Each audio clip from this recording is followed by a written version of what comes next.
خیر پر ہو، تم خیر پر ہو، but you are not allowed to enter in church. ٹھیک ہے، تم خیر پر ہو، نیک ہو، پاکیزہ ہو، ہم سند دے رہے ہیں کہ تم ہو خیر پر.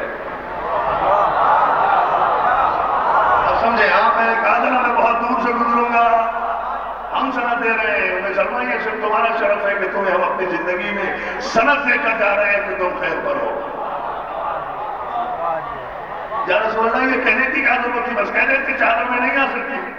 یہ خیر پر ہونے کی سند کیوں دے رہے ہیں؟ کہا تم کیا جانو، نگاہ رسالت حال کے آئینے میں مستقبل کے بڑے بڑے خبیث مبصروں کو دیکھ رہی تھی، جو اللہ جانے آیت کا رخ آئے کثیر کا رخ موڑ کر موم کی ناک بنا کر کہاں کہاں لے جانے کی کوشش کریں گے.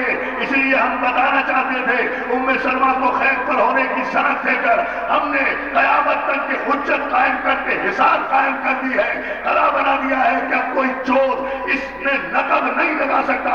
ہم نے بتا دیا کہ ہماری وہ بیوی، وہ ام المومنین شریک حیات ہماری کہ جو خیر پر ہے اور جسے خیر پر ہونے کی ہم اپنی زندگی میں سند دے کر جا رہے ہیں. جب وہ اہل بیت میں نہیں آ سکتی تو جنہیں خیر پر ہونے کی ہم نے کوئی سند ہی نہیں دی.